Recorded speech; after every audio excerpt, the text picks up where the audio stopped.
The crystal chandeliers of the Ashford Estate Hotel cast light across marble floors where America's wealthiest elite celebrated power and privilege, and at the center stood Victor Halstead, a billionaire CEO who believed nothing could touch him.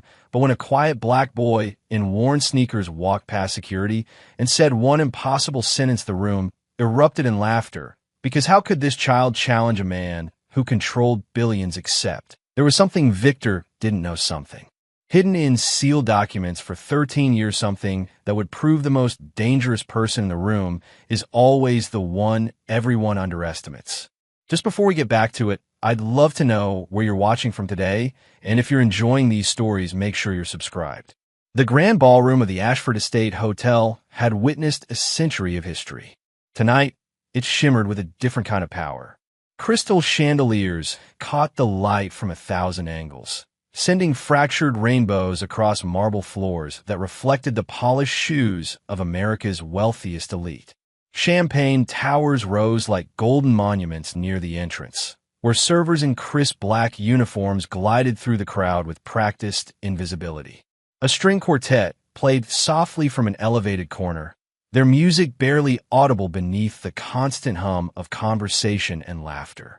This was the annual gala of Halstead Global, and everyone who mattered was here.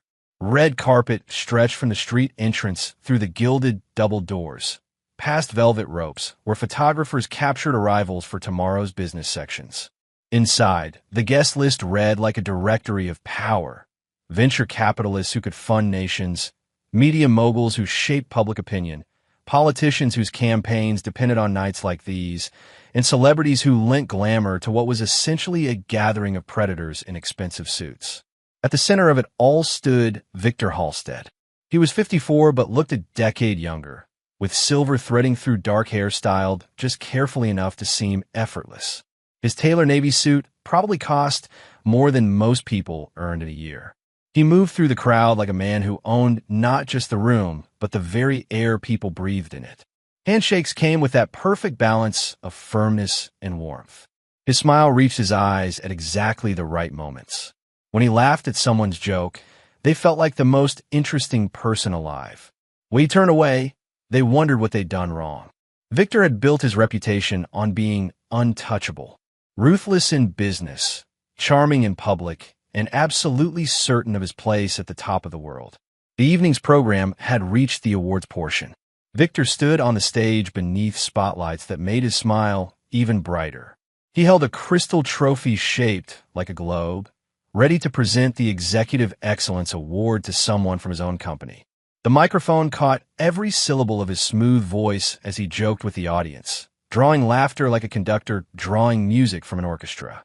And now, Victor said, pausing for effect, "I'd like to call up one of our rising stars." Though I use the term rising generously. The crowd chuckled.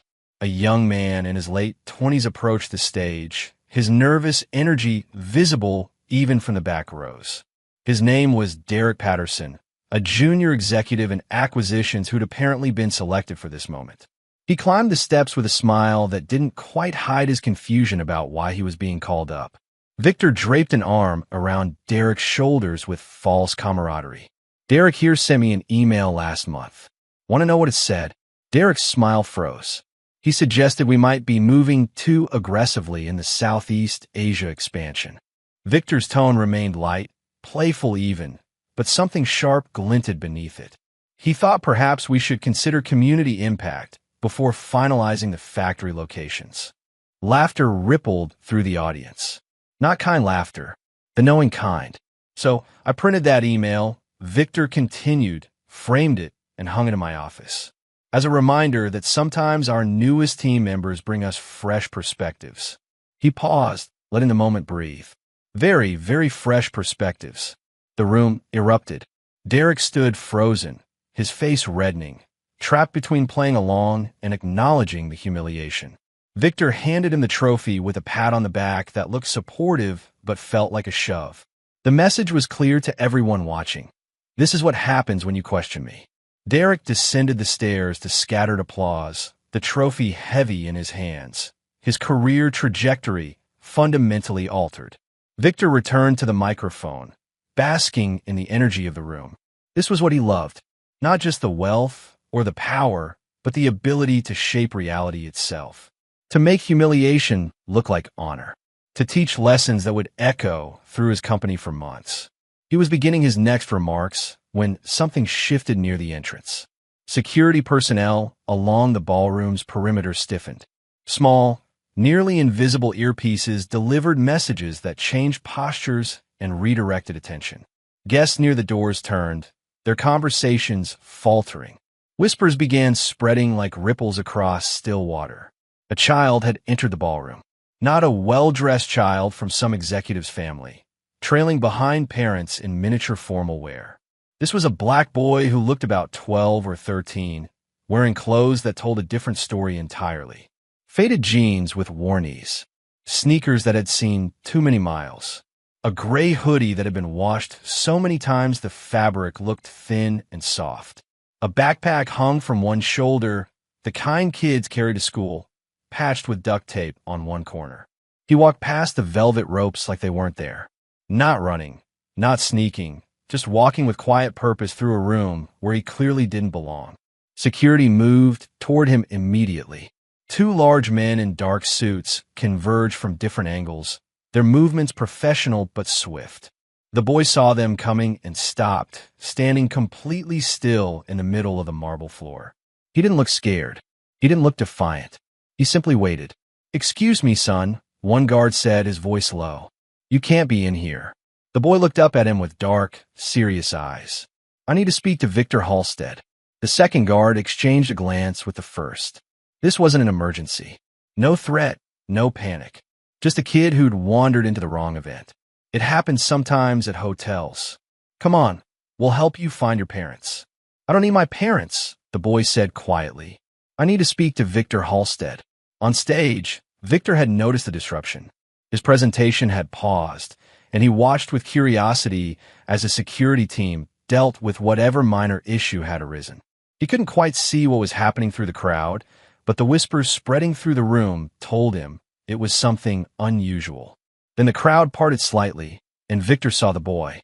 For a moment, Victor's expression showed genuine surprise. Then something else took over. Opportunity. Entertainment. A chance to demonstrate his generosity and humor to a room full of people who needed reminding why he was exactly where he was. He raised a hand, signaling security to wait. "Hold on, gentlemen. Let's see what this is about." His voice carried across the ballroom, amplified by the microphone. Every head turned. The string quartet's music faded to silence. Even the servers stopped moving, sensing that something unscripted was happening. Victor descended from the stage with easy confidence, his shoes clicking against marble as he crossed the distance to where the boy stood surrounded by confused security. The crowd pressed closer, smartphones appearing in hands, ready to capture whatever came next. Victor approached with his public smile firmly in place. He made a show of kneeling slightly, bringing himself closer to the boy's height. The gesture looked kind, paternal even. "Well now," he said, his voice warm and amused. "This is certainly unexpected. You've got the attention of everyone in this room, young man. That's quite an accomplishment."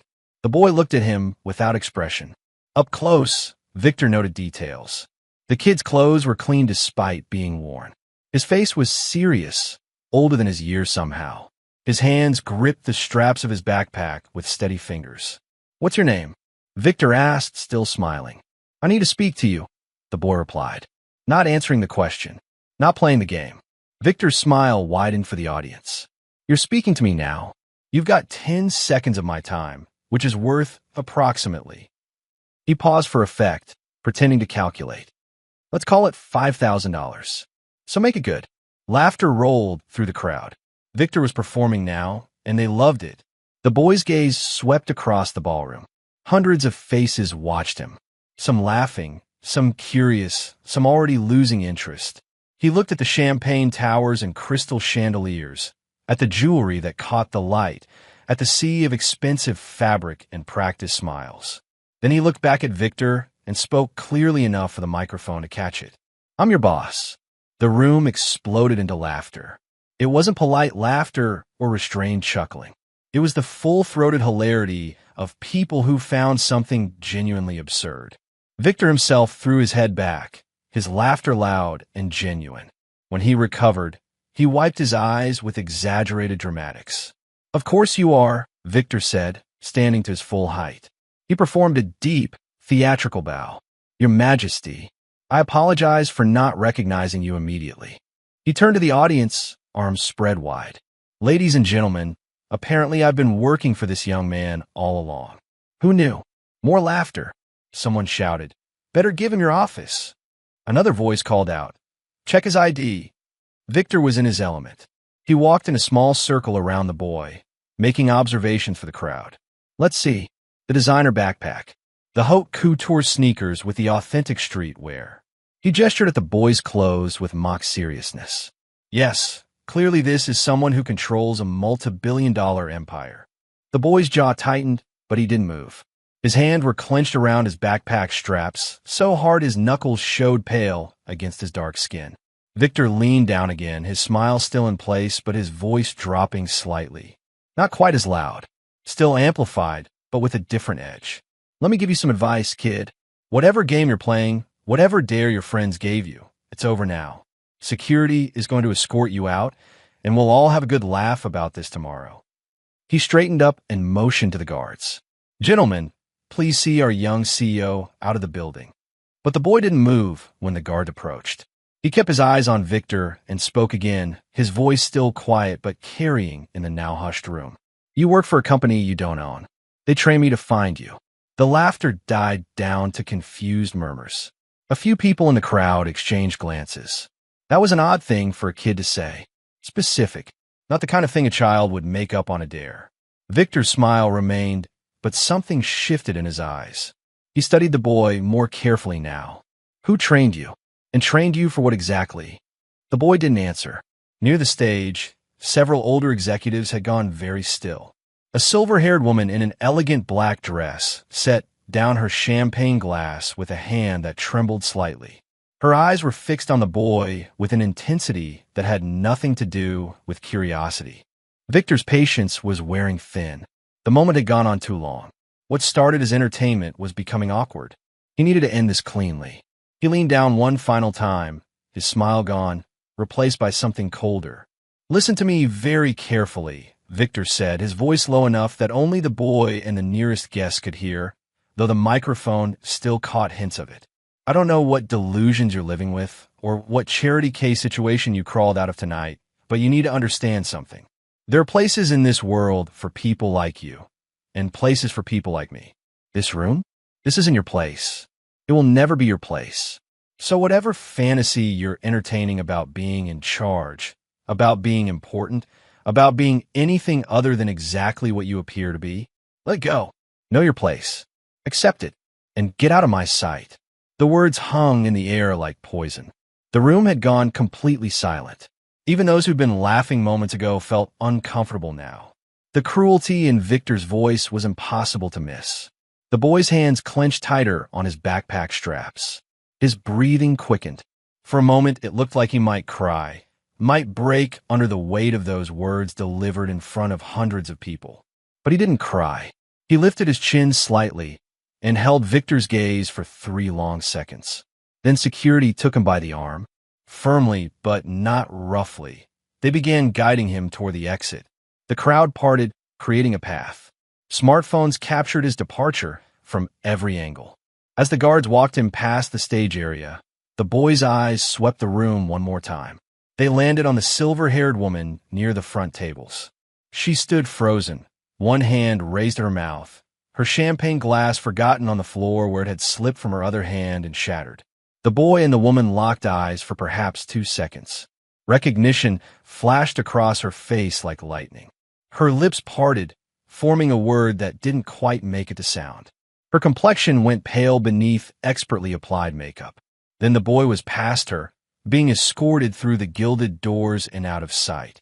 The moment he disappeared, conversation erupted throughout the ballroom. Victor returned to the stage, laughing it off, making jokes about increased security at next year's event. The audience laughed along, slowly returning to their champagne and their networking. But the silver-haired woman remained standing, staring at the doors long after they'd closed. Her hand shook. After a moment, she bent to retrieve her dropped glass, fumbling with it before giving up and walking quickly toward the restrooms. Victor noticed her departure but thought nothing of it.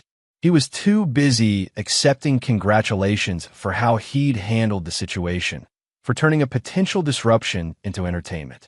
He had no idea that in those few moments, everything had begun to change. The ballroom returned to its celebration. The string quartet resumed playing. Champagne flowed and deals were discussed, and the powerful returned to doing what they did best, consolidating more power. Outside in the cool night air, none of them saw what happened next.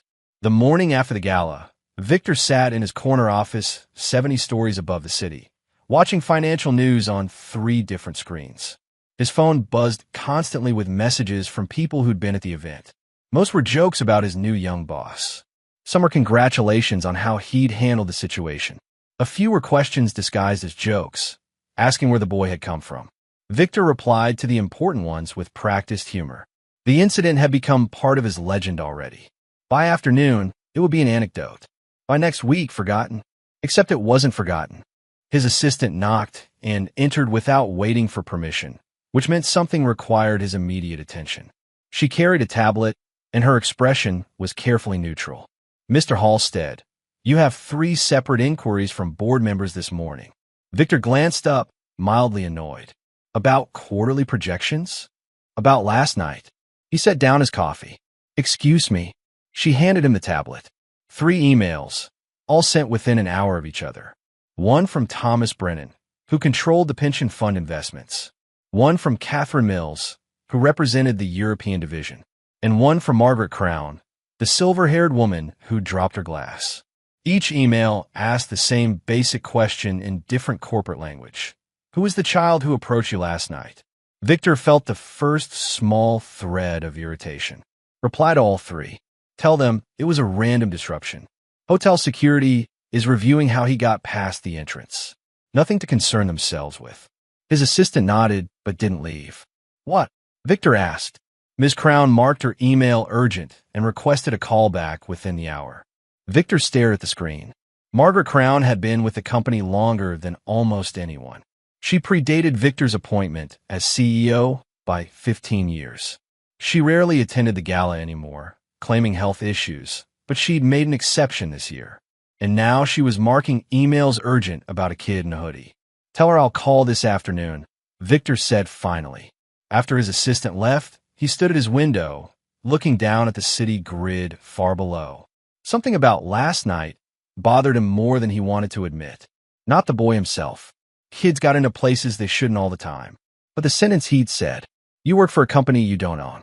Victor had built his career on knowing every detail of Halstead global structure. He'd studied the corporate hierarchy, the stock distributions, the board relationships. He knew exactly who owned what and why. That knowledge was power. So where would a child get language like that? "They trained me to find you." Victor picked up his phone and called his head of security. Outside the Ashford Estate Hotel, the boy had been released onto the sidewalk shortly after being escorted out. The security team had been professional about it. No roughness, no police called. They'd asked where his parents were, offered to call someone, but the boy had simply said he could get home on his own. They'd watched him walk away down the street, just another kid on a city sidewalk at night. What they hadn't noticed was the black sedan parked across the street, engine running, headlights off. A woman sat in the driver's seat, her face barely visible in the darkness.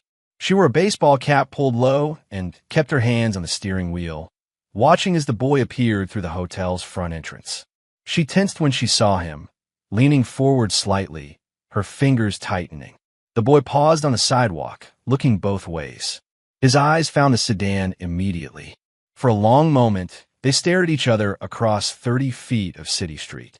Then the boy turned and walked in the opposite direction. The woman's hands relaxed on the wheel. She didn't follow. After watching him disappear around a corner, she started the engine and drove away in a different direction entirely. The boy walked 6 blocks before entering a subway station. He descended stairs worn smooth by a million footsteps, used a farewell card to pass through the turnstiles, and caught the next train heading north. He sat in a mostly empty car, backpack on his lap, watching the darkness beyond the windows as stations flashed past. 40 minutes later, he exited in a neighborhood that looked nothing like the one containing the Ashford estate. Here, buildings wore their age without elegance. Graffiti marked the walls. Corner stores had security bars over their windows. The people on the sidewalks walked with their heads down. The boy entered a 6-story apartment, building through a door that didn't quite close properly anymore. He climbed stairs to the 4th floor and knocked on a door marked 4C. It opened immediately. The man standing there was in his mid-30s, black, with close-cropped hair and eyes that missed nothing. He wore jeans and a plain gray shirt. No jewelry, no distinctive features, nothing that would make him memorable in a crowd. He stepped aside to let the boy enter, then closed the door and engaged 3 separate locks. The apartment was small. One main room serving as kitchen and living space. A single bedroom visible through an open door. Everything was clean but sparse. No photographs on the walls. No personal items visible except for a laptop on the small dining table. "How do you feel?" the man asked. His voice was controlled, precise. The boy set his backpack on the floor and sat on the couch. "I did what you said. I know. I was watching the live stream." The man sat across from him in a folding chair. "You spoke clearly. You made eye contact. You didn't panic when he mocked you. He was cruel." "Yes, he was." "Did you cry?" "No." "Good." The man's expression softened slightly. "That was the hardest part. That's over now." The boy looked at his hands. "I thought it would feel different. I thought maybe he'd recognize something or stop, or—" He trailed off. "He's not capable of that kind of recognition," the man said. "Men like Victor Halstead see only what confirms what they already believe. You weren't there to change his mind. You were there to be seen." "By who?" "By someone who remembers." The man stood and moved to the laptop. "Did you notice the woman who dropped her glass?" The boy nodded. "Her name is Margaret Crown. She's been on the board since before you were born. She knew your mother." He turned the laptop screen toward the boy. It showed a paused video of the gala, frozen on the moment when the boy and Margaret had locked eyes. "She recognized you." "How?" "Because you look exactly like someone she hasn't seen in 13 years. The boy stared at the frozen image. Margaret's face showed shock, recognition, and something else. Fear maybe, or hope. "Did I fail?" the boy asked quietly. The man turned off the laptop and looked at him directly. "No, you were seen. That's all that mattered. Everything else follows from that." In his office, Victor's head of security arrived within 20 minutes. James Garrett was a former military man who transitioned into corporate protection. He understood that his real job wasn't just preventing physical threats, but managing information and maintaining secrecy. "I need background on someone," Victor said without preamble. "Child, black, male, approximately 12 to 13 years old. He approached me at last night's gala claiming to work for the company." Garrett pulled out a tablet. "I already pulled security footage. We have clear images of his face. I'll run them through every database we have access to. School records, juvenile services, foster care system, hospital records. How long? If he's in the system, I'll have something by end of business today." But end of business came and went with no results. Garrett returned to Victor's office at 7 that evening with a confused expression. "Nothing?" Victor asked. "Worse than nothing." Garrett set his tablet on Victor's desk. "I ran his image through 17 different databases.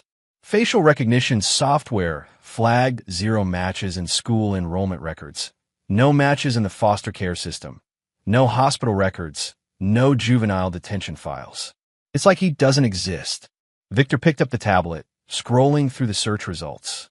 All negative. Everyone exists somewhere. Birth certificates, vaccination records, something. "That's the part that concerns me," Garrett said carefully. "Kids fall through cracks in the system all the time. Runaways, undocumented situations, homeless youth. But those kids don't just walk into the Ashford estate dressed like they're going to school. This wasn't a street kid looking for food. His clothes were worn but clean. His backpack had school supplies. Someone's taking care of him. Keep looking. There's something else." Garrett hesitated.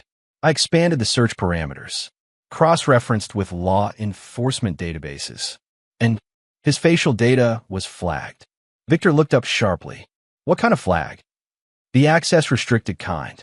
Someone with high-level authority marked that face as sensitive. The database wouldn't tell me who or why, just that attempting to run additional searches would be logged and reported. The office went very quiet. Outside the windows, the city sparkled with evening lights. Someone erased him from the system, Victor said slowly, or protected him from appearing in it. That level of authority doesn't come from local resources, Garrett said. This is federal level at minimum, possibly higher. Victor set down the tablet carefully. Find out who has that kind of access. After Garrett left, Victor sat alone in his office as darkness deepened outside. The irritation he'd felt that morning had evolved into something else. Concern maybe, or the beginning of real unease. He pulled up the security footage from last night, watching the boys approach again. The way he'd walked through the ballroom, the calm in his voice, the specific words he'd chosen. You work for a company you don't own. Victor had built his career on control, on knowing exactly where he stood and why. The idea that something existed outside his knowledge, something that could walk right up to him and challenge his authority in front of hundreds of witnesses, was intolerable. He made a decision. He wouldn't wait for Garrett's official channels. He would hire private investigators, people with fewer limitations on how they found information.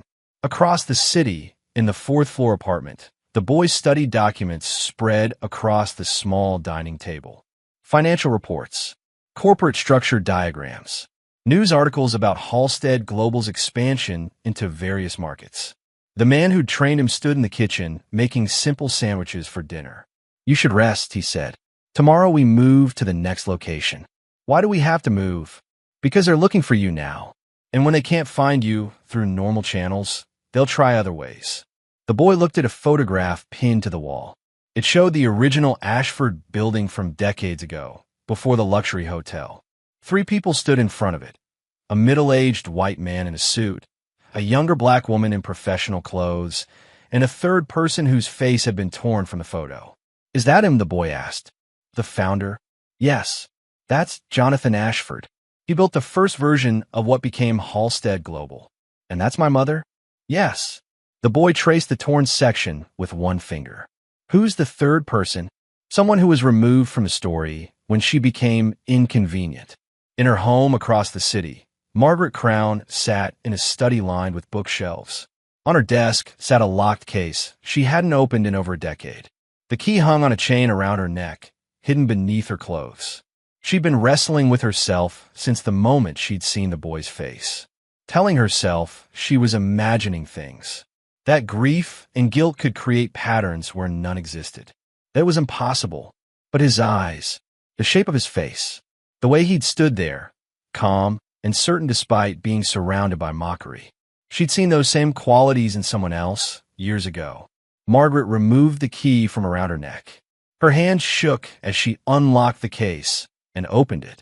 Inside were documents, letters, old photographs, and a sealed envelope marked with Jonathan Ashford's distinctive handwriting. She picked up one photograph carefully. It showed her much younger, standing beside Jonathan and a brilliant young woman who'd been his closest advisor. The woman held a baby, maybe 6 months old, with serious dark eyes. Margaret had been there the day that photograph was taken. She'd been there when everything fell apart. And she'd kept these documents hidden for 13 years, sworn to secrecy by a man who'd understood that secrets were sometimes the only protection. She picked up her phone and dialed a number she hadn't called in 3 years. It rang 4 times before someone answered. An older man's voice, cautious. Margaret. Thomas, she said. We need to talk. Privately. Tomorrow. What is this about? Margaret looked at the photograph of the baby with serious eyes. I need to ask you something, and I need the truth. Is the Lazarus Protocol active? The silence on the other end of the line stretched so long she thought the connection had dropped. When Thomas Brennan finally spoke, his voice was barely above a whisper. How do you know that name? Answer the question. I can't. Not over the phone. Meet me tomorrow. Noon. The place we use for the Ashford estate negotiations. He hung up. Margaret set down her phone and looked again at the documents scattered across her desk. If the Lazarus Protocol was active, then everything Jonathan had predicted was coming true. The contingencies he'd built into the company's very foundation were beginning to activate. And Victor Halstead, for all his power and confidence, had no idea what was coming. The next morning, Victor arrived at his office to find his assistant waiting with an unusual expression. "Sir, you have a notification from the board of directors." He took the tablet she offered. An email had arrived at 6 that morning, formal in tone, marked priority. It informed him that a closed emergency board session had been triggered for the first time in the company's modern history. Attendance, mandatory. Topic, undisclosed. Date, 3 days from now. Location, the Executive Conference Center on the 60th floor. The email included no explanation, no agenda, no preparatory materials. Victor read it 3 times. In 15 years as CEO, he'd never seen anything like this. Board meetings were scheduled months in advance. Emergency sessions dealt with scandals or financial crises and always came with reams of documentation. This was different. He called the board chair's office immediately. The assistant said the chair was unavailable for calls. He tried 3 other board members. None would take his call. Victor stood at his window, the tablet still in his hand, and felt something he hadn't experienced in years. Uncertainty. Outside, somewhere in the city, the boy packed his few belongings into his worn backpack while the man who'd trained him made encrypted calls on a burner phone. Across town, Margaret Crown drove to a private meeting with Thomas Brennan, carrying documents that could end careers or change everything. And in a location known to only 3 people in the world, a woman watched security footage of the gala on a laptop, tears streaming down her face as she saw her son for the first time in years, standing in a ballroom full of people who had no idea who he really was. The wheels that had been set in motion years ago were beginning to turn. And Victor Halstead, who'd spent the previous evening mocking a child in worn sneakers, had just received his first notification that the game had changed. He just didn't know the rules yet. 3 days after Victor received the emergency board notification, he stood outside the Executive Conference Center on the 60th floor, staring at doors that had never been closed to him before. 2 security personnel he didn't recognize flanked the entrance. They wore suits identical to Halstead Global's standard corporate protection uniform, but their faces were unfamiliar. Victor approached with the confidence of someone who owned every room he entered. "I'm here for the board session." One guard checked a tablet. "Mr. Halstead, please surrender your phone and any recording devices." Victor's jaw tightened. "That's not standard protocol. It is for this meeting, sir." He'd attended hundreds of board meetings. Never once had phones been confiscated. This was the kind of security reserved for classified government briefings or criminal investigations. He pulled his phone from his pocket and handed it over, watching as it disappeared into a locked box. The guards opened the doors. Inside, the conference room had been transformed. Heavy curtains blocked the floor-to-ceiling windows that normally offered panoramic city views. Additional security personnel stood at intervals along the walls. At the head of the long mahogany table sat Edward Whitmore, the board chair, flanked by the company's chief legal counsel and 2 attorneys Victor had never seen before. 12 board members were already seated. Margaret Crown sat 3 chairs from the head of the table, her expression unreadable. Thomas Brennan avoided Victor's eyes entirely. The others looked uncomfortable, confused, or carefully blank. Victor took his usual seat near the head of the table, directly across from Edward. "Someone want to tell me what this is about?" Edward's voice was formal, devoid of its usual warmth.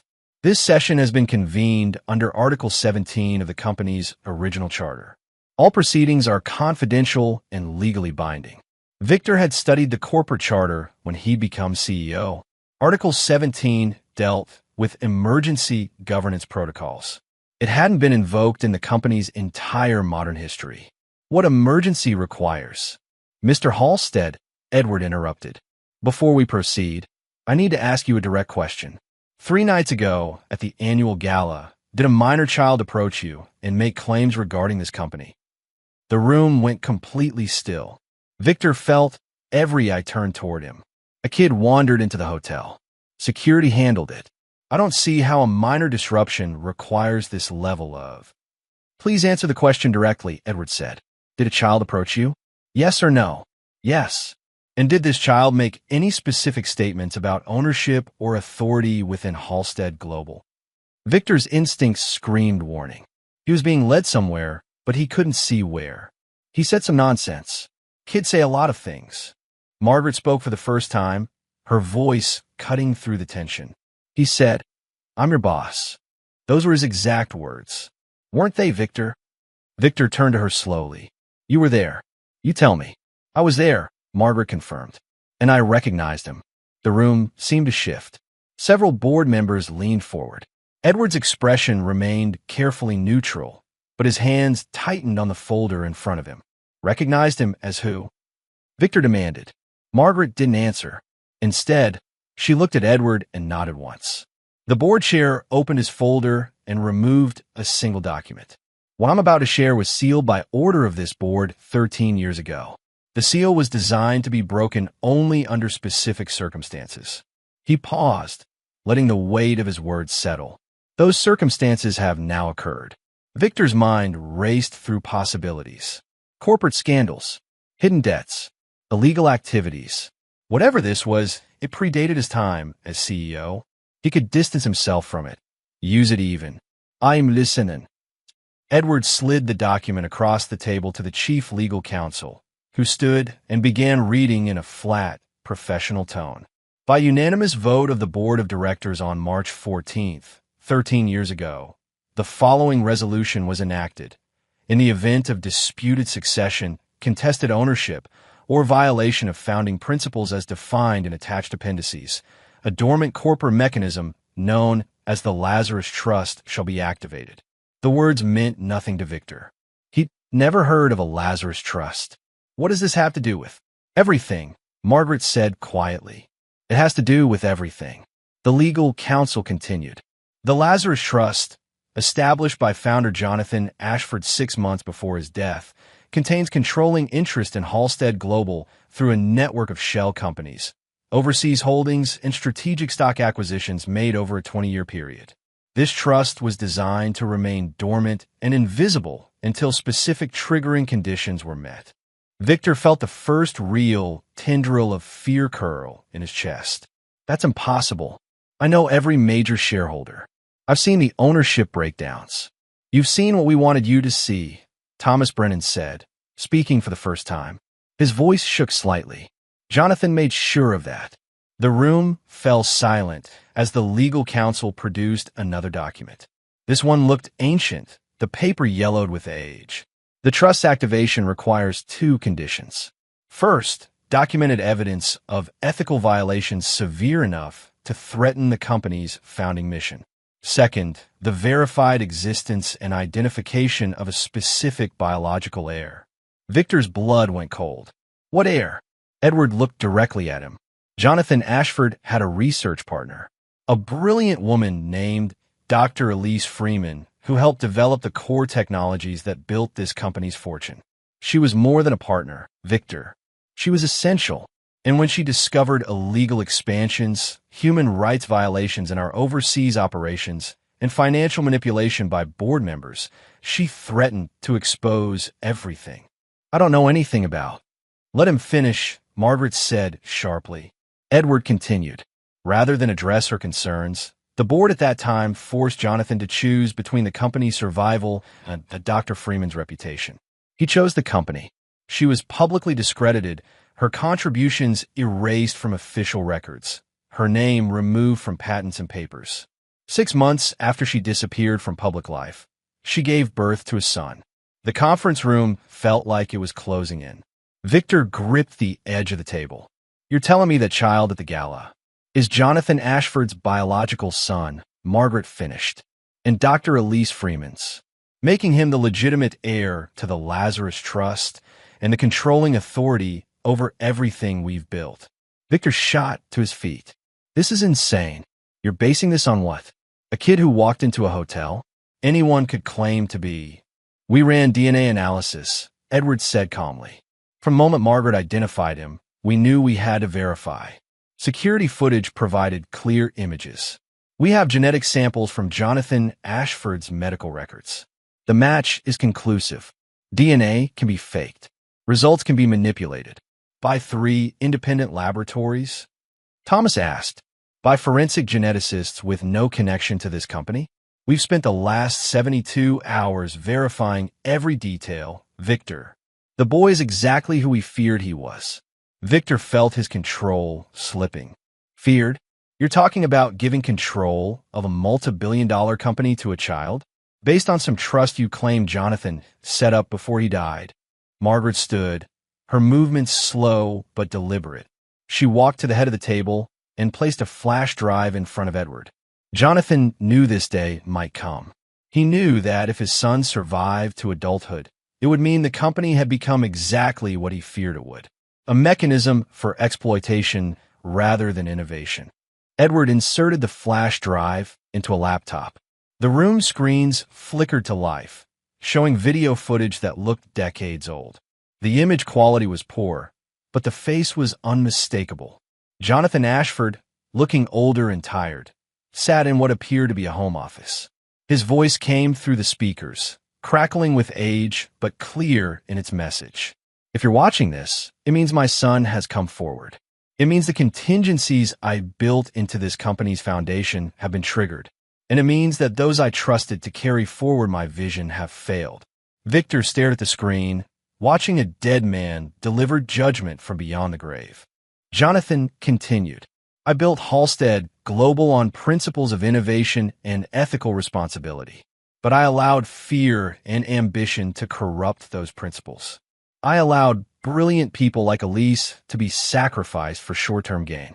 I built protections into the company's very structure because I knew, deep in my soul, that without safeguards, everything I created would be used to hurt the very communities it was meant to help. The video showed Jonathan's hands shaking as he held up documents. The Lazarus Trust isn't about bloodline or dynasty. It's about correction. If my son is presenting himself to you now, it means you violated every principle I tried to preserve. It means the company needs to be rebuilt from the ground up. And he is the key to that rebuilding. The video ended. The conference room remained silent for a long moment. Victor felt like the floor had opened beneath his feet. 15 years of work, of climbing, of strategic maneuvering, all of it built on a foundation that had never been real. This doesn't prove anything, Victor said, but his voice lacked conviction. So, Jonathan recorded a video. So what? The legal structure of this company is clear. Stock ownership, board authority, executive contracts. None of that changes because of some hidden trust. Actually, one of the unfamiliar attorneys said, standing for the first time, it changes everything. I represent the Lazarus Trust.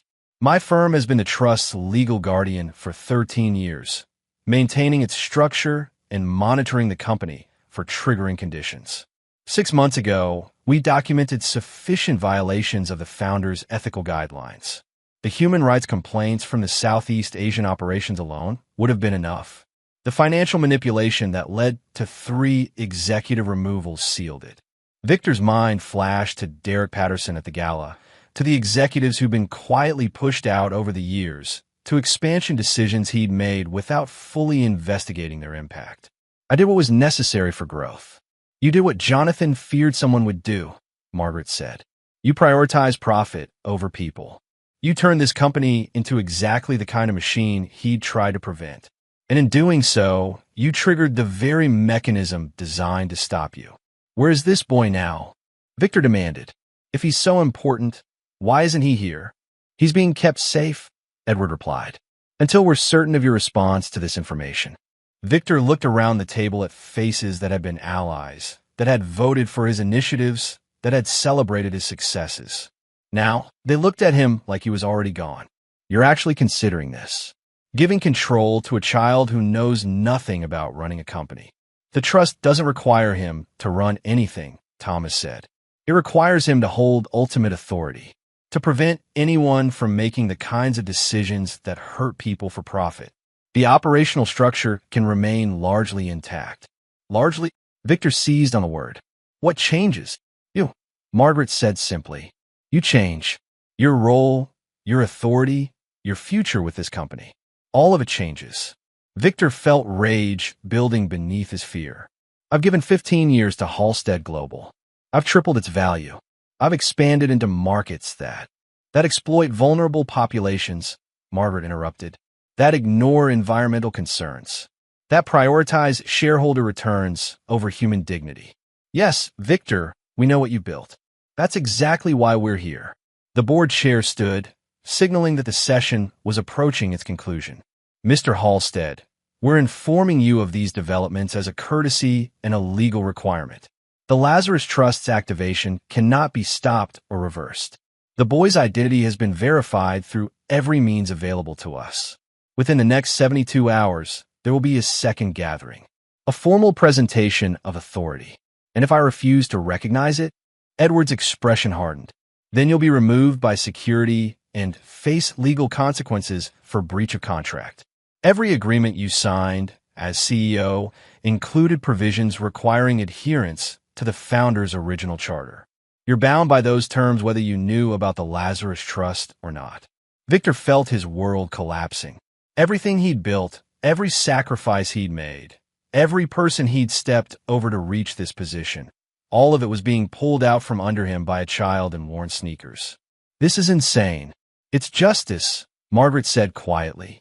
The kind Jonathan believed in, the kind Elise deserved, and the kind that boy has been prepared his entire life to deliver. The meeting ended without resolution, without compromise, without any path forward that left Victor's position intact.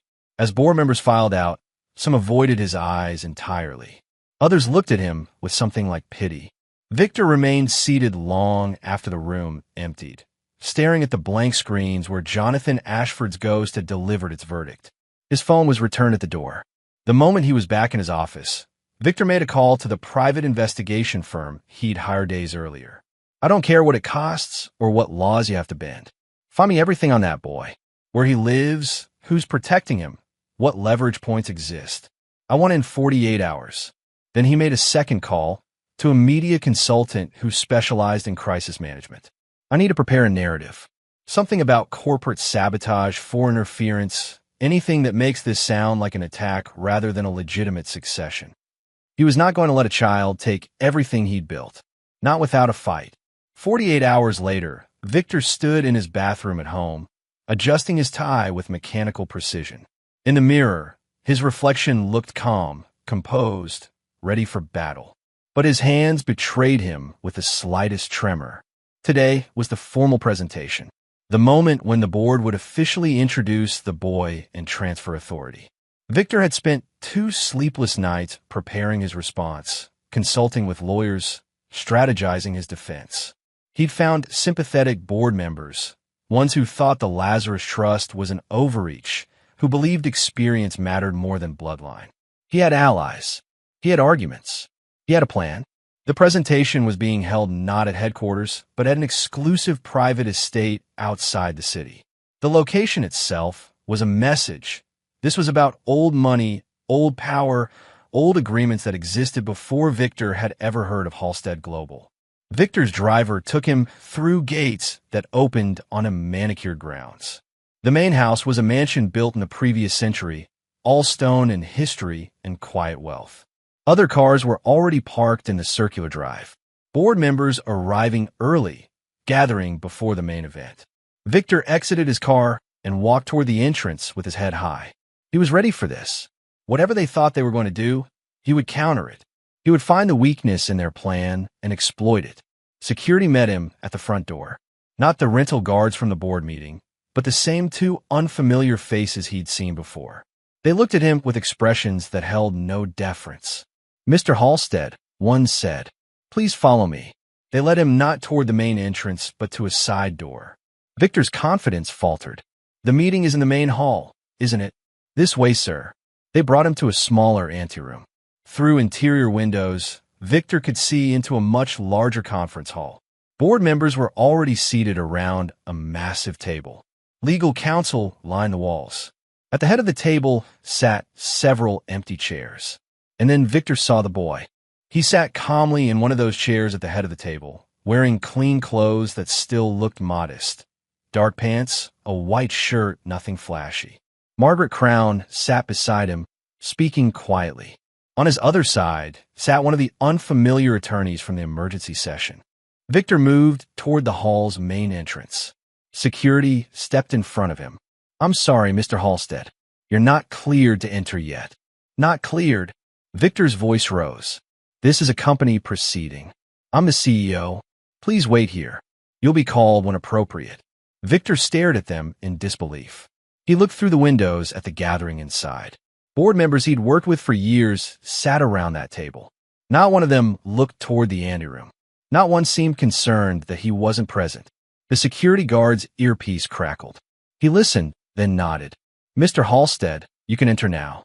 Please take the seat indicated by the board chair." The doors opened. Victor walked into the conference hall, expecting his usual position near the head of the table. Instead, Edward Whitmore gestured to a chair near the middle, well away from the power positions, sandwiched between two junior board members. Victor stopped walking. "That's not my seat." "Today it is," Edward said simply. The room watched as Victor made his decision. He could refuse, storm out, make a scene, or he could sit and fight from within. He chose the latter, walking stiffly to the indicated chair and lowering himself into it with barely controlled anger. Edward stood, and the room fell silent. This session has been convened to formally recognize the activation of a Lazarus Trust and the transfer of controlling authority to its designated heir. Present today are all sitting board members, senior legal counsel, representatives from the Trust's administrative office, and relevant witnesses. He gestured toward the boy. For those who haven't been briefed, this is Julian Freeman Ashford, biological son of company founder Jonathan Ashford and Dr. Elise Freeman.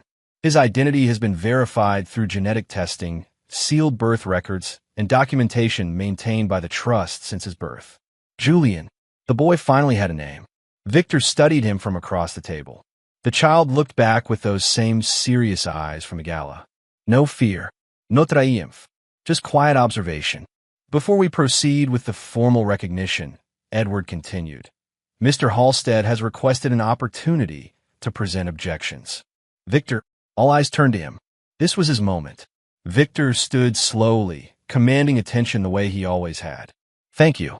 I want to make something very clear to everyone in this room. I have dedicated 15 years of my life to Halstead Global. I have grown this company from a respectable firm into a global powerhouse. Our stock value has tripled. Our market reach has expanded into 17 new countries. We employ over 50,000 people worldwide. He paused, letting his accomplishments hang in the air. And now you're telling me that all of that means nothing because of a trust one never knew existed? That a child with no business experience, no understanding of global markets, no track record whatsoever, should somehow have authority over decisions that affect thousands of lives? Victor turned to address Julian directly. I don't know what story you've been told. I don't know who convinced you that you belong at this table. But running a company isn't a birthright. It's earned through years of work, of sacrifice, of making impossible decisions that keep people employed and shareholders confident. Julian didn't respond. He simply watched Victor with those unnerving, steady eyes. This is about more than just ownership, Victor continued, addressing the full table now. This is about competence, about reality. You can't hand control of a multi-billion-dollar empire to someone who can't even vote, who's never managed a team, who probably doesn't understand half the financial instruments we use daily. Several board members shifted uncomfortably. Victor pressed his advantage. I'm proposing a compromise. Keep the trust structure if you must, but let it remain symbolic. I'll continue as CEO with full operational authority. The boy can be educated, brought into the company gradually, prepared for eventual leadership when he's actually ready. That's reasonable. That's responsible. He sat down, confident he'd made his case. The room remained silent for a moment. Then Julian spoke for the first time. His voice was quiet but carried clearly through the hall. He failed the test. Victor frowned. What? Julian looked at Edward. May I? The board chair nodded. Julian stood, and the room seemed to shift around him. Despite his age, despite his size, something about his presence commanded attention. You're right about one thing, Mr. Halstead. Running a company is hard. It requires difficult decisions. But you made those decisions based on only one principle: profit. He gestured to one of the attorneys, who activated screens around the room. Financial documents appeared, detailing expansion into Southeast Asian markets. You approved factory locations in areas where labor regulations were minimal, where workers had no protections, where children as young as 11 worked assembly lines. Victor's jaw clenched. Those were competitive business decisions in emerging markets. You knew, Julian said simply. You received reports about conditions. You chose to ignore them because addressing them would cut into profit margins. More documents appeared. Environmental impact studies that had been buried. Safety violations that had been settled quietly. Whistleblower complaints that had resulted in terminations rather than investigations. The Lazarus Trust wasn't created to transfer wealth, Julian continued. It was created to prevent this company from becoming exactly what you made it. A machine that consumes people and calls it progress. Actually, Edward said quietly, we just did. The Lazarus Trust holds 51% voting control through its network of holdings. That was verified 3 days ago by independent auditors. This isn't a coup, Victor. This is a designed mechanism finally doing what it was always meant to do. Who holds that voting control? Victor demanded. Who actually makes the decisions? Edward looked at Julian. He does. The room remained silent as those words settled. Victor stared at the boy who'd walked into his gala in worn sneakers, who he'd mocked in front of hundreds, who now sat at the head of the table with the power to end his career. Julian finally looked directly at Victor and spoke one more time. You're not the highest authority in this company. You never were. My father made sure of that. Victor opened his mouth to respond, to argue, to threaten. But Edward cut him off. Security will escort you from the premises. Your office will be packed and sent to you. All access credentials have been revoked. You're no longer authorized to speak on behalf of Halstead Global or any of its subsidiaries. 2 security guards approached, the same ones who'd made Victor wait in the anteroom. They stood on either side of him, not threatening, but unmistakably present. This isn't over, Victor said, his voice shaking with rage and disbelief. I have lawyers. I have connections. I'll fight this. You're welcome to try, Margaret said. But everything we've done is legal and documented. Jonathan spent years building these protections. You can't undo them just because you don't like the results. Victor looked one last time at Julian, searching for something: weakness, doubt, fear. The boy looked back with those same calm eyes. No bloating, no anger, just certainty. State your full legal name, the lead attorney said formally. For the record. Julian stood straight, and when he spoke, his voice carried through the hall with perfect clarity. Julian Freeman Ashford, legal heir to the Lazarus Trust, son of Jonathan Ashford and Dr. Elise Freeman. Half the room stood in response, not because they were required to, but because the moment demanded it. Recognition of something that had been hidden for 13 years, now finally brought into the light. Victor remained seated, stunned, as the reality crashed over him. He'd lost, not just his position, not just his authority, but the entire narrative he'd built about himself. He was no longer the brilliant CEO who transformed a company. He was the cautionary tale about what happened when power went unchecked. Security touched his elbow gently. Sir, it's time to go. Victor stood mechanically and walked toward the exit. As he passed Julian's chair, he stopped for just a moment. What happens now? He asked quietly. Julian looked up at him.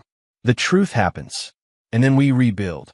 Victor was escorted out through the side door he'd entered through, past windows showing a conference room full of people who'd moved on from his existence already. His car waited in the drive, engine running. As they drove away from the estate, Victor pulled out his phone with shaking hands. He began making calls to lawyers, to allies in the media, to anyone who might help him salvage something from his disaster. But deep down, he knew the game was over, and he'd never even known he was playing it. Back in the conference hall, Julian sat down quietly. Margaret touched his shoulder with gentle approval. Around the table, board members began asking questions, starting the complex process of unwinding years of decisions and figuring out what came next. But for just a moment, Julian allowed himself to feel the weight of what had just happened. He'd done exactly what he'd been trained to do. He'd walked into the center of power and spoken truth to people who'd forgotten how to hear it. And they'd listened. The real work was just beginning. But today, for the first time in 13 years, the company his father built was finally back on the path it was meant to follow. Outside, Victor's car disappeared through the gates, carrying a man who'd entered as a CEO and left as nothing more than a memory of what not to become. The conference hall remained charged with tension even after Victor's departure.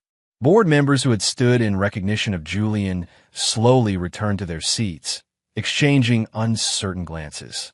The weight of what they'd just witnessed hung heavy in the air. Edward Whitmore cleared his throat, drawing attention back to the head of the table. We have significant work ahead of us. The trust activation doesn't just remove Victor from power. It requires a complete audit of company operations and a restructuring of decision-making processes. Thomas Brennan raised a hand tentatively. What exactly does that mean for operational continuity?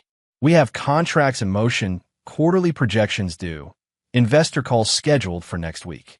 The lead trust attorney, a woman named Patricia Hendricks, stood to address the room. The Lazarus Trust isn't designed to disrupt legitimate business operations. It's designed to ensure ethical oversight. Day-to-day functions continue under existing management structures. However, any decisions involving worker welfare, environmental impact, or community relations now require trust approval. And who provides that approval? Catherine Mills asked from across the table. Patricia gestured toward Julian. The trust's designated heir holds veto authority over major decisions. He doesn't need to understand every financial instrument or market strategy. He needs to ensure that decisions align with the founder's ethical principles. Julian spoke quietly. I'm not here to run the company. I'm here to protect the people it affects. Margaret reached over and squeezed his hand briefly. Jonathan knew what he was doing when he designed this structure. The business expertise already exists in this room. What was missing was accountability. A younger board member, someone who'd been appointed during Victor's tenure, leaned forward. With all due respect, how do we explain this to shareholders? Stock prices will react to this kind of leadership change. Investors will demand answers about a minor holding ultimate authority. Then we tell them the truth, Margaret replied firmly, that this company was built on principles it lost sight of, and we're correcting course. Some investors will flee. Others will stay because they believe in ethical business practices, and will find new investors who share those values. Edward nodded in agreement. The trust anticipated market volatility. Part of its structure includes financial reserves specifically designed to stabilize stock prices during the transition period. Julian looked around the table at the faces of people decades older than him, people with years of experience he didn't possess. I know this is strange. I know you're used to a different kind of leadership, but my father spent years preparing for this moment. He knew the company would try to resist change. That's why he built protections that couldn't be ignored or overridden. Thomas spoke again, his voice gentler now.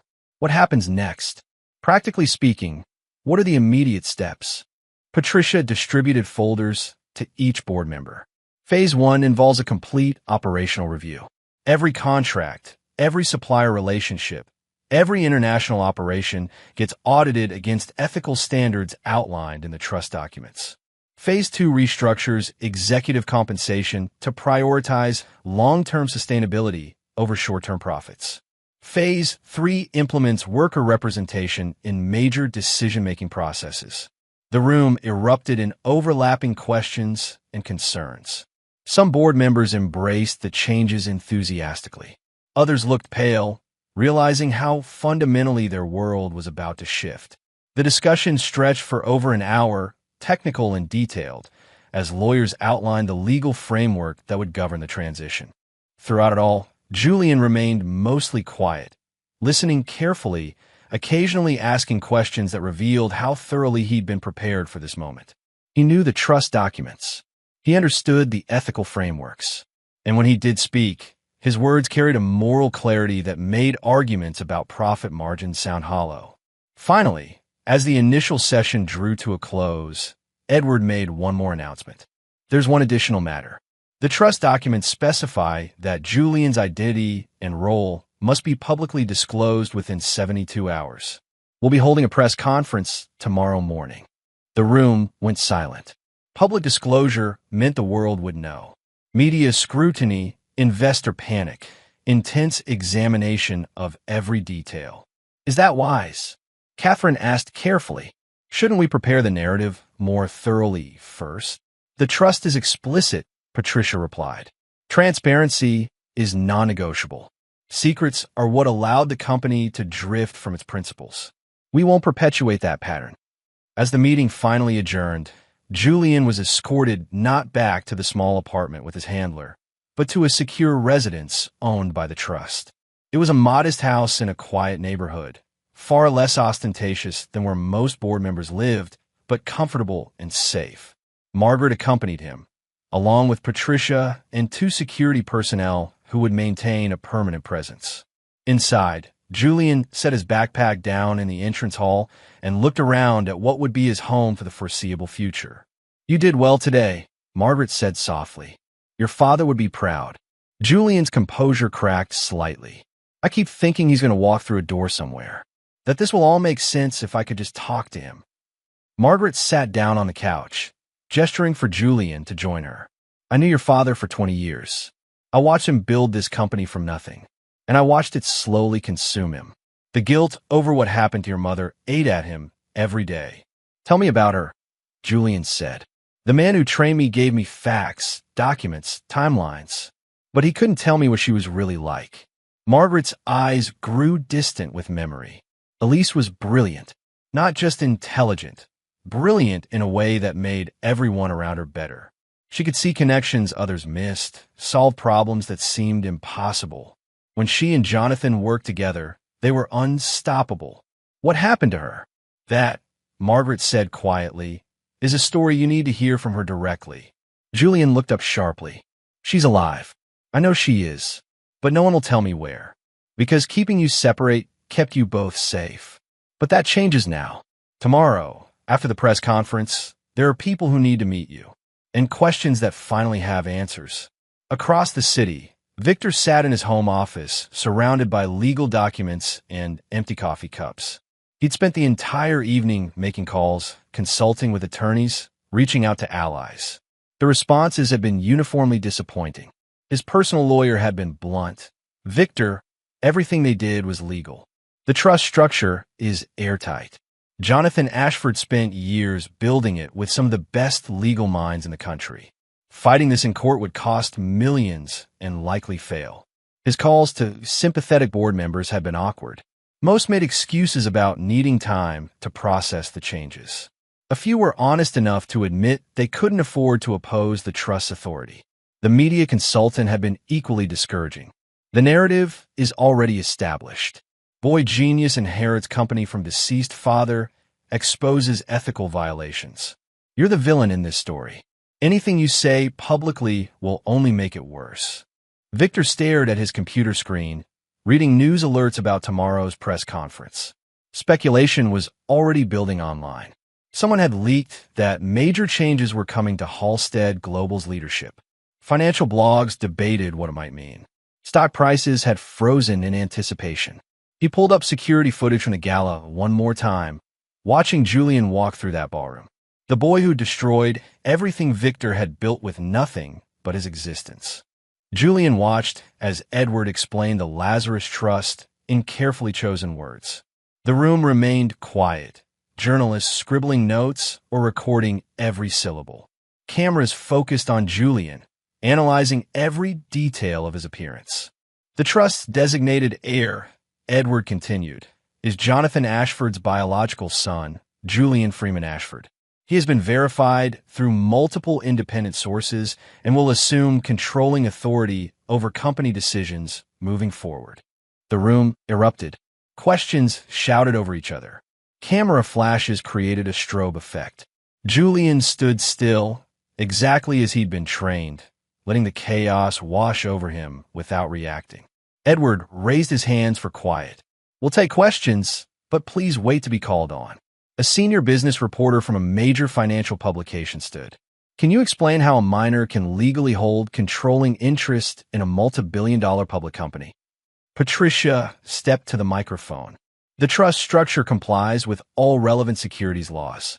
Julian doesn't function as a traditional CEO. He holds veto authority over major decisions through the trust's voting shares, while operational management remains with experienced executives.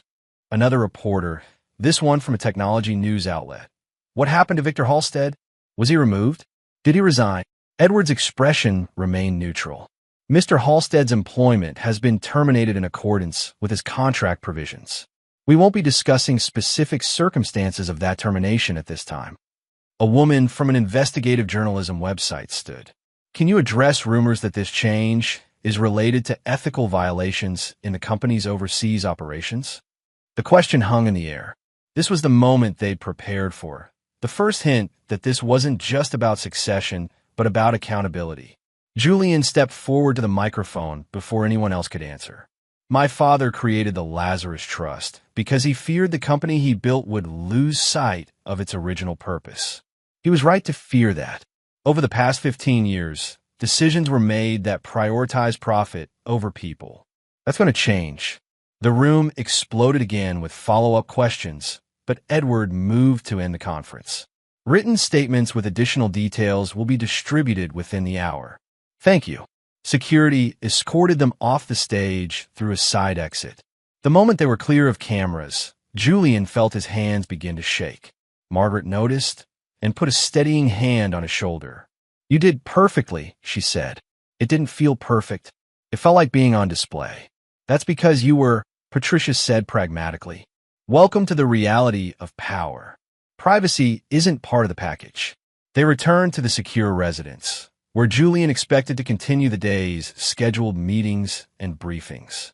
Instead, he found someone unexpected waiting in the living room. Michael Torres, the man who trained him for 13 years, stood beside the window. He turned when Julian entered, and his normally controlled expression showed something rare, emotion. You did well, Michael said simply. You watched every second. Michael glanced at Margaret and Patricia.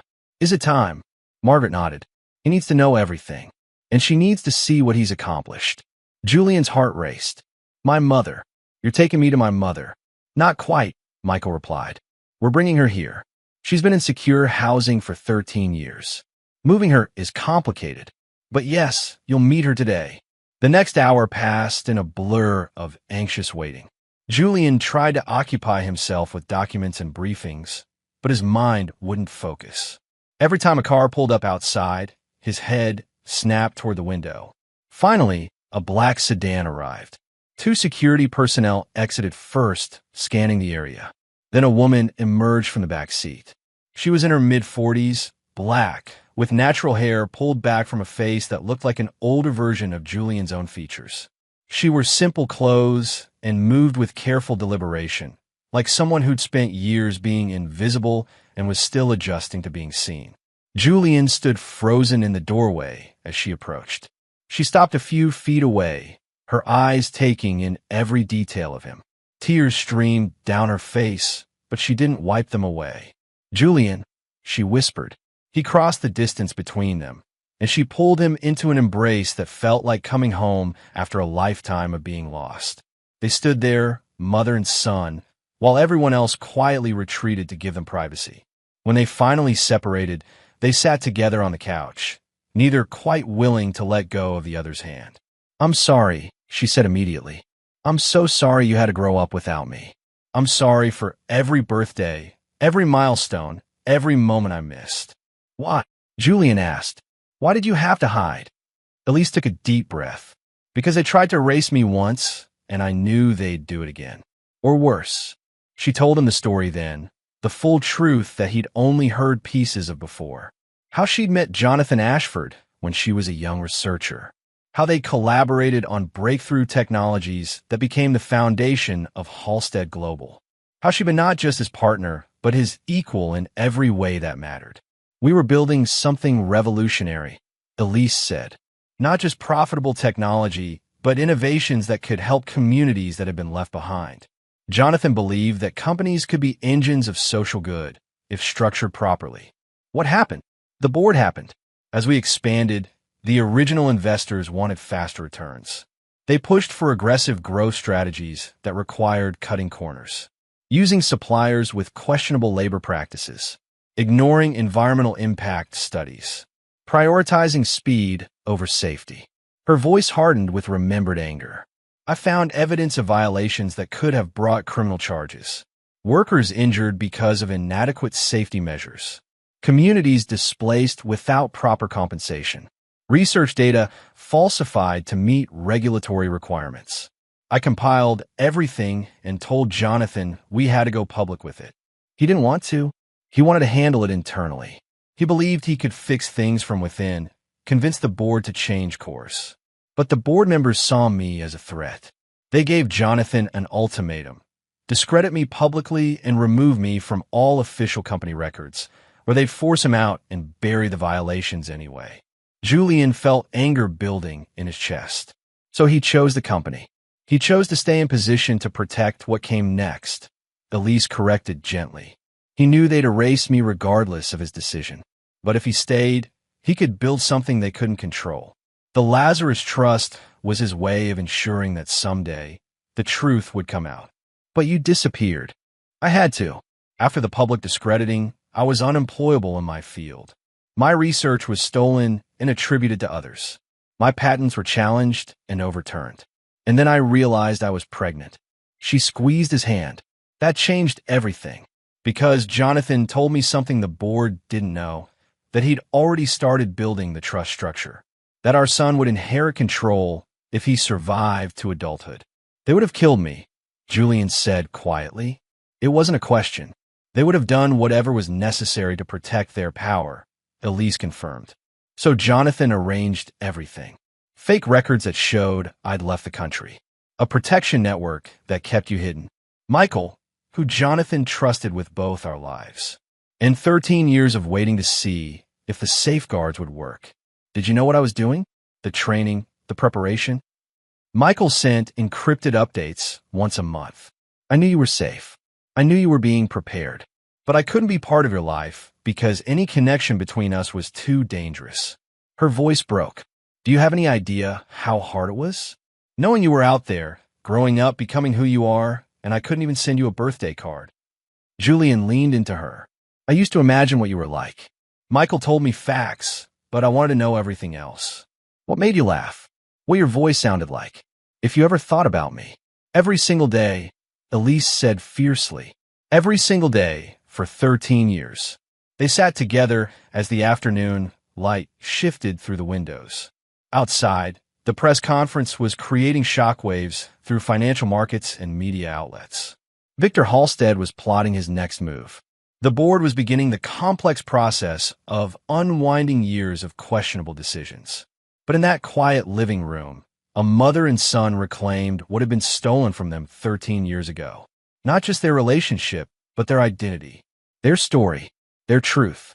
Margaret appeared in the doorway after giving them an hour alone. I hate to interrupt, but there's something you both need to see. She turned on the television. A major news network was running a special report. The headline read, "Whistleblowers come forward. Inside Halstead Global's hidden violations." The report detailed testimonies from former employees, leaked documents about unsafe working conditions, evidence of environmental damage that had been covered up. Everything Elise had tried to expose 13 years ago was finally being publicly revealed. Ow, Julian asked. Margaret smiled slightly. Jonathan didn't just create the trust. He made sure that when it activated, all the evidence he'd been quietly collecting for years would be released to journalists who'd been vetted for integrity. Victor's removal wasn't just about installing you. It was about ensuring the truth couldn't be buried anymore. Elise watched the screen with tears streaming down her face again. He kept his promise. He actually kept his promise. The report continued, interviewing workers from overseas factories, showing documentation of safety violations, detailing the systematic ways the company had prioritized profits over people. Public opinion was shifting in real time. What had started as curiosity about a young heir was transforming into outrage about corporate malfeasance. Julian's phone buzzed with a message from Patricia. Federal investigators have opened formal inquiries into 3 separate violations. This is going exactly as planned. He showed the message to his mother. She read it and nodded slowly. Your father knew this day would come. He built every piece of this structure knowing that exposing the truth would hurt the company in the short term. But he believed it was the only way to save it in the long term. What happens now? Julian asked. Now, Elise said, standing and pulling her son up with her, we rebuild. Not the company Jonathan started with, and not the monster it became under Victor. Something new. Something that actually lives up to the principles it was supposed to represent. Margaret joined them, and the 3 stood together watching news coverage of a reckoning that had been 13 years in the making. Outside, the world was reacting to revelations that would reshape one of the country's largest companies.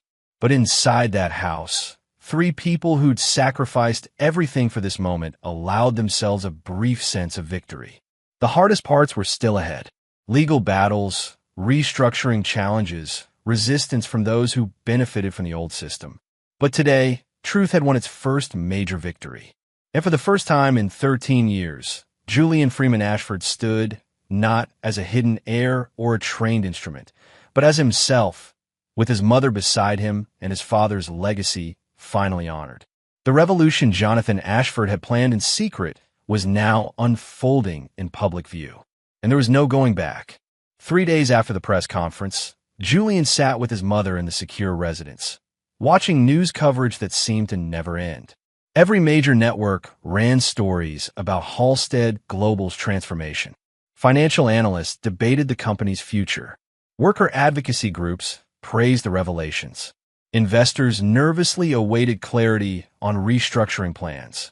But beneath the public attention, something darker was building. Michael Torres entered the living room with his phone pressed to his ear, his expression more tense than Julian had seen since the gala. He ended the call and looked directly at Elise. We have a problem. 3 different media outlets received anonymous packages this morning. Photos of you from the past month, your current location, claims that you're mentally unstable and manipulated Julian into this entire situation. Elise went pale. Victor, almost certainly. He's trying to discredit you the same way the board did 13 years ago. If he can make you look unreliable, he can cast out on everything Julian represents. Julian felt anger surge through him. Can't we trace where the packages came from? Already trying, but Victor's smart enough to use intermediaries. Michael's phone buzzed again. He read the message and his jaw tightened. It's worse. Someone leaked your medical records from 15 years ago. Therapy sessions after the discrediting. They're framing it as evidence of instability. Those records were sealed, Elise said, her voice shaking. How did money buys access, Margaret said, entering the room with Patricia close behind.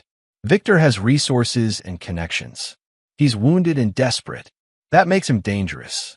Patricia pulled up her tablet. It gets worse. We just received notice of legal challenges to the trust structure. 3 law firms representing anonymous clients filed motions questioning Julian's competency as a minor to hold fiduciary authority. The cases are flimsy, but they'll generate headlines. Julian stood abruptly. So what do we do? Just let him destroy my mother's reputation again. No, Margaret said firmly. We fight back, but we do it carefully. Over the next hours, they strategized. Patricia coordinated with the company's legal team to prepare responses to the lawsuits. Margaret reached out to journalists who'd covered the original whistleblower reports, providing them with context about Victor's tactics. Michael increased security protocols and began relocating both Julian and Elise to a new safe house. But Victor was moving faster than they anticipated. That evening, as they prepared to relocate, federal marshals arrived at the residence with a warrant. Not for arrest, but for temporary custody pending investigation of allegations against Elise regarding child welfare and potential fraud. This is insane, Michael said, blocking the doorway. What fraud? What allegations? The lead marshal, a woman named Davidson, looked uncomfortable but determined. Ma'am, We have a court order based on sworn testimony from multiple sources claiming that Dr. Freeman manipulated her minor son into a fraudulent takeover scheme. We're required to separate them pending investigation. Those sources are lying, Julian said desperately. This is Victor Halstead trying to. We don't make those determinations, Davidson interrupted gently. The court does. Your mother isn't being arrested. She's being placed in protective custody until a hearing can be scheduled. Elise pulled Julian close, her hands shaking. It's okay. We knew they might try something like this. It's not okay, Julian said, tears streaming down his face. I just got you back. And you won't lose me, Elise promised. This is just another lie, and lies don't last when the truth is this strong. They tried to take her then, but Margaret stepped forward. She doesn't go anywhere without legal representation present. And I'm calling every contact I have in the federal system to ensure this gets reviewed immediately. Patricia was already on her phone, mobilizing lawyers. Michael documented everything with his phone camera. The marshals waited with professional patience while chaos erupted around them. Finally, Elise made the decision herself. I'll go voluntarily. Fighting this now just gives them ammunition. Julian, remember what your father built. Remember why we did all of this. Don't let them make you doubt. She was escorted out to an unmarked vehicle. Julian watched from the window as it drove away, feeling like history was repeating itself in the cruelest way possible. Victor sat in a hotel suite across the city, watching news coverage of the custody situation with grim satisfaction. His lawyer sat nearby, cautiously optimistic. The allegations won't hold up long term, but they buy you time. Public opinion is shifting back toward questions about the legitimacy of the whole succession. How long until the hearing? 3 days minimum. Could stretch to a week if we file additional motions. Victor nodded. 3 days. A week. Time enough to chip away at the narrative, to plant seeds of doubt, to remind people that a child controlling a major corporation was absurd regardless of DNA tests or trust structures. His phone rang. A blocked number. He answered cautiously. Yes. Mr. Halstead, this is Margaret Crown. We need to talk. Victor's satisfaction faded. I have nothing to say to you. Then listen. I know what you're doing. I know you fabricated those allegations. And I know you think you're buying time to rebuild your position. But you're not. You're just making what comes next worse for yourself. Is that a threat? It's a fact. Jonathan built more protections than you know about. Every move you make against Julian or Elise triggers additional releases of evidence. About you specifically, Victor. About decisions you made. About people you hurt. Right now, you're facing termination and reputation damage. Keep pushing, and you'll face criminal charges. Victor ended the call, but her words echoed. He pulled up his computer and searched for recent leaks. Nothing new had appeared yet, but Margaret's certainty unsettled him. He made another call, this time to the private investigator. Find everything you can on Margaret Crown. Financial records, phone logs, everything. She knows something, and I need to know what it is. The emergency hearing was scheduled for the morning of the third day. Julian arrived at the federal courthouse with Patricia, Margaret, and a legal team that filled an entire row of the gallery. Media crews packed the hallway outside, cameras tracking every arrival. Victor entered through a side entrance, surrounded by his own lawyers. He didn't look at Julian directly, but his presence was a challenge in itself. Elise was brought in from federal holding, looking tired but composed. When she saw Julian, she smiled with such warmth that several people in the courtroom noticed. The judge, an older woman named Sandra Reeves, called the hearing to order. This is a preliminary review of allegations regarding custody and potential fraud in the matter of Freeman Ashford Family Trust succession. We're here to determine if there's sufficient cause to continue separation or if immediate reunification is appropriate. Victor's legal team presented first. They called witnesses who claimed Elise had been unstable years ago. They presented the leaked medical records, arguing they showed a pattern of psychological fragility. They painted Julian as a vulnerable child manipulated by a mother seeking revenge. It was skillfully done, and Julian watched with growing dread as doubt seemed to creep across the judge's expression. Then Patricia stood for the defense. Your Honor, what we're witnessing is a coordinated campaign of defamation by a terminated executive seeking to undermine legitimate succession. Every allegation presented today can be traced back to Victor Halstead or his associates. She presented phone records showing calls between Victor and the supposed witnesses, financial transfers that revealed payments made days before their testimonies, emails proving the medical records were obtained through illegal means. Furthermore, Patricia continued, the Lazarus Trust wasn't created 3 weeks ago in some scheme. It's been in place for 13 years, managed by one of the most respected trust administration firms in the country. Dr. Freeman didn't manipulate her son. She protected him from people who would have eliminated him to maintain their power. Margaret was called to testify. She spoke with quiet authority about knowing both Jonathan and Elise, about witnessing the original board's decision to discredit her, about keeping sealed documents that prove the trust's legitimacy. Jonathan Ashford was my friend, Margaret said from the witness stand. And watching him build these protections while knowing he was dying broke my heart. But he did it because he understood that power without accountability destroys everything it touches. His son isn't taking over a company. He's reclaiming his father's legacy from people who stole it. The judge listened carefully, asking pointed questions. She requested documentation, reviewed evidence, and finally called for a brief recess. During the break, Julian sat with Patricia in a side room. What do you think? He asked. I think we've proven the allegations are fabricated. But judges don't like being used as pawns in corporate battles. This could go either way. When they reconvened, Judge Reeves looked directly at Victor. Mr. Halstead, did you or did you not coordinate the allegations that led to this custody situation? Victor's lawyer stood. Your Honor, my client. I'm asking Mr. Halstead directly. Victor stood slowly. I acted to protect a company from illegitimate takeover. By fabricating child welfare allegations. By pursuing every legal avenue to challenge what I believed was. That's a yes, the judge said flatly. She turned to the court reporter. Let the record show that the petitioner has acknowledged coordinating the allegations. She looked back at Victor. Mr. Halstead, using child welfare systems to pursue corporate vendettas is reprehensible. I'm dismissing all allegations and ordering immediate reunification. Julian felt relief crash over him. Across the courtroom, Elise's shoulders sagged with released tension. But Judge Reeves wasn't finished. Furthermore, I'm referring this matter to the state attorney's office for potential criminal charges regarding fraudulent testimony and illegal acquisition of medical records. Victor's face went pale. His lawyers immediately huddled around him, whispering urgently.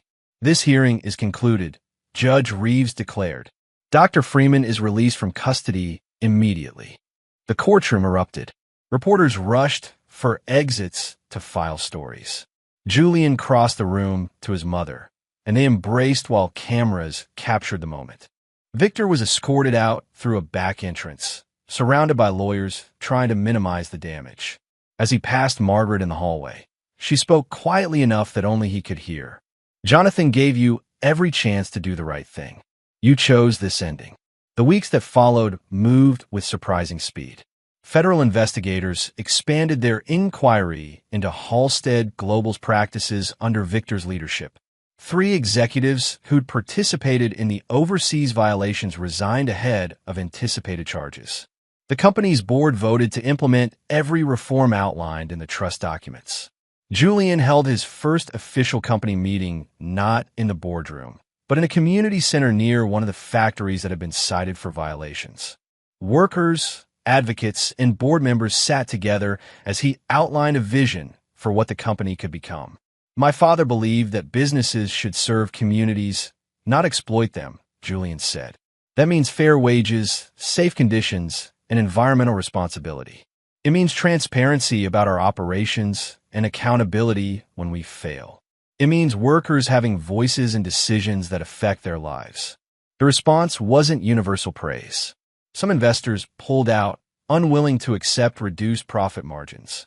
Some executives left rather than work under the new structure.